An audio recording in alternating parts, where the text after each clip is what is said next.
हमारे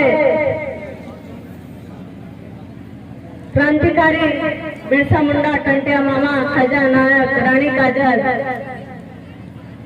हमारे वीरों को मैं नमन करना चाहती हूँ। आज बोरी की सामाजिक हमारे योद्धा साथी जो आज विश्व आदिवासी दिवस साप्ताहिक रूप में एक भव्य और एक सफल प्रोग्राम रखा है, उसके लिए आप लोगों को सभी को बहुत बहुत बधाई हो। एक बार ताली बजा रही है आप लोग सभी कि इन्होंने ये जाबाज साथी है जो समाज के लिए दिन रात मेहनत करके और 3 गाड़ियां लेकर हमारे पूरे समाज के लिए, गजानन दादा है हमारे यहाँ, बड़वानी है, सभी दूर जाकर विश्व आदिवासी दिवस के लिए हमें आमंत्रित किया है। उन्हें मैं बहुत बहुत धन्यवाद देना चाहती हूँ और आभार भी करना चाहती हूँ। आज 9 अगस्त विश्व आदिवासी दिवस का साप्ताहिक प्रोग्राम जो रखा गया है, हमारे पूर्व में वक्ताओं ने हमारे गजानन दादा संविधान पूरी पढ़ डाली है। जो संविधान हमारे दादा ने पढ़ी है, जो ग्राम सभा है, जो आपको पता है, उसको अमल में लाना चाहिए। ये आखिरी पीढ़ी है जागृत होने की, ये आखिरी पीढ़ी है आपको संविधान पढ़ने की, आपके अधिकार पढ़ने की।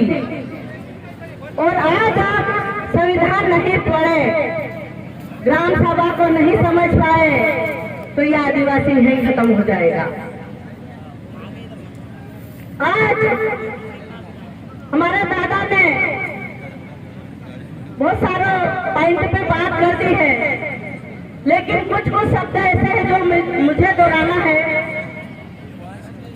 जैसे जमीन, जल जंगल जमीन की लड़ाई है हमारे आदिवासियों की, तो हमारी जमीन कैसे जा रही है? किसी को बुरा लगे तो बोल सकते हो मुझे, लेकिन सबसे पहले आदिवासी लड़कियों से गैर आदिवासी समाज शादी करता है। ये सिस्टम बंद होना चाहिए। हमारा समाज दूसरों को धर्म को मानने लग गया है और हमारी संस्कृति खत्म होती जा रही है, इसलिए हमारा समाज पीछे हो गया है। धर्म और जाति में बटोर के रख दिया है। आज हम उधर से आ रहे थे, कुछ लोगों ने धर्म के टावर उठा के हमारे लोगों को घुमा रहे हैं। ये इतिहास पढ़ेंगे, उनको पता ही नहीं हम आदिवासी क्या है, हमारी संस्कृति क्या है, हमारे संवैधानिक अधिकार क्या है। सिर पर राजनीति के चलते दूसरों के झंडे उठा के घूम रहे हैं। ये तुम्हारे पेट भरने और तुम्हारे घर का चूल्हा जलाने नहीं आएंगे कावड़िया। गजानन दादा ने कहा है आपको ग्राम सभा को पढ़ना चाहिए, आपके संविधान को पढ़ना चाहिए, आप जीवित तो तभी बचोगे। हमारे महिलाओं को तभी बचा सकते हो जब आप संविधान पढ़ोगे। आज बाबा साहेब ने महिलाओं को पढ़ने का अधिकार दिया है, सावित्रीबाई फुले ने जो आपको यहाँ पे पढ़ने का अधिकार दिया है, उसको समझना चाहिए। मुझे लगता है यहाँ पर पहली बार प्रोग्राम हुआ है, तो कुछ चीजें मुझे स्पष्ट करना चाहिए। यहाँ पे हमारे जो भाई साथियों ने जो मेहनत करी है, उसको स्पष्ट रूप से हमको बताना चाहिए। सबसे पहले हम आदिवासियों की बात करो। भारत में आदिवासी नहीं रहते हैं करके संयुक्त राष्ट्र संघ में कहा था, तो हमारे दादा ने कहा था कि आदिवासी भारत में रहता है, आदिवासी आदिवासी के कपड़े रीति रिवाज अलग है, उनके खाना, उनका पहनना, उनका बैठना, उनका रीति रिवाज, उनकी परंपरा, ये भारत में आदिवासी के अलावा किसी के पास नहीं मिलेगी। लेकिन यहाँ ऐसा हो रहा है हमारे समाज में, अगर बाहर का एक भी व्यक्ति हमारे गांव में घुस आता है तो वो हमारे हमारे पूरे गांव का नक्शा बदल देता है। लेकिन हमारा समाज किसी एक व्यक्ति को बदलने की ताकत नहीं रखता। हम भीड़ जुड़ जाएंगे, लेकिन हम दूसरों को कहने पे हम चलने लग जाएंगे। आज धर्म के नाम से आज ये 11 है, आज ये भगवत गीता है, आज ये पंडित है, उसमें पैसा खर्च कर देंगे। शादी आज पंडितों से लगन लगवाने लग गए हैं। भाई क्यों तुम्हारी संस्कृति छोड़ रहे हो? क्यों तुम्हारे बाप दादा ने पंडित से लगाए थे? 100 साल की उम्र हो गई है, 100 साल तक जोड़ा रहता है। और आज ब्राह्मणों से लगन लगा, उल्टे उल्टे ब्राह्मण, और 4-6 महीने भी नहीं रहते और साजा टूट जाती है। तो ये सिस्टम बंद करना चाहिए। सिस्टम कब बनेगा? जब हमारे अंदर आदिवासी लाना पड़ेगी, आपको हमारे घर से शुरुआत करना पड़ेगी। दूसरों के झंडे उठाना, दूसरों का गीता पाठ उठाना बंद करो।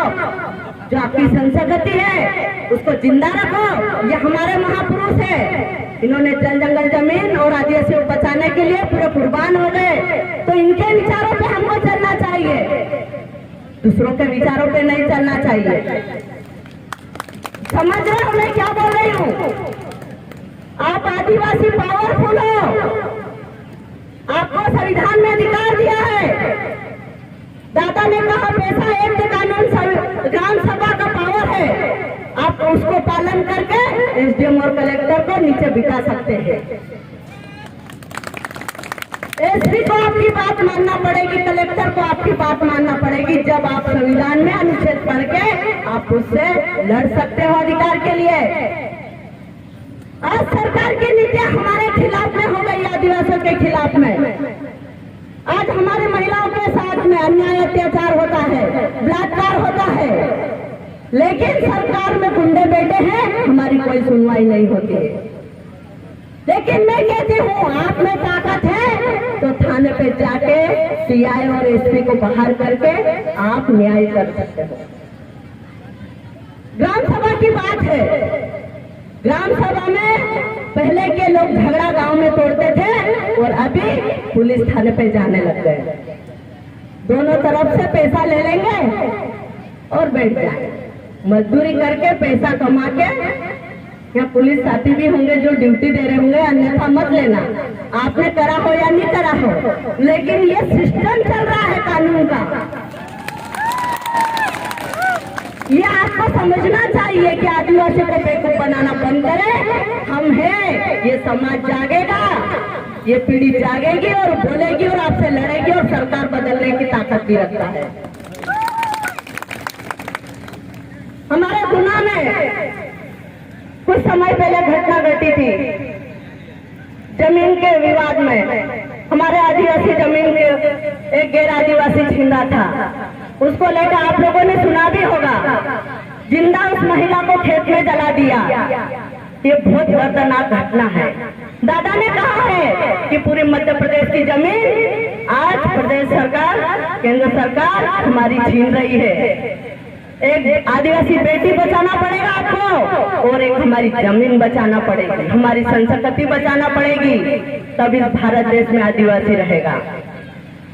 तो इस देश को खत्म होने के लिए ज्यादा समय नहीं है। आप लोग जो हमारे साथी आज काम कर रहे हैं, दिन रात समाज को जागृत कर रहे हैं, घूम रहे हैं भूखे प्यासे बेरोजगार बच्चे, इनके पास नौकरी नहीं है, पैसा नहीं है, फिर भी समाज के लिए घूम रहे हैं। तो आप इतने थोड़ा ध्यान से सुनना, ये बाहर से आए हैं सभी लोग, तो बच्चों ने मेहनत करी है, तो हमारे महापुरुषों की लाश थोड़ी सी रख लेना, क्योंकि यही बच्चे हैं बचाने वाले। हमारे महापुरुषों को हमारे घर में बिठाना होगा और जो घर में हमारे अंदर बैठे अंधभक्ति, उनको बाहर लाना पड़ेगा। एक गांव में भगवत गीता होती, एक गांव में भगवत गीता होती तो 1 लाख रुपए लेके जाते हैं, पता है आप लोगों को? 1 लाख रुपए हमारे ही लोगों से लेकर वो पंडित लेके चले जाता है, और हमारे लोग एक एक कटोरा गेहूं ले जाके दे देते हैं, पैसे ले जाके देते हैं। हमारा क्या फायदा? फायदा ऊपर वालों का घर चल रहा हमारे पैसों से। पता है आप लोगों को? ब्राह्मणों का पेट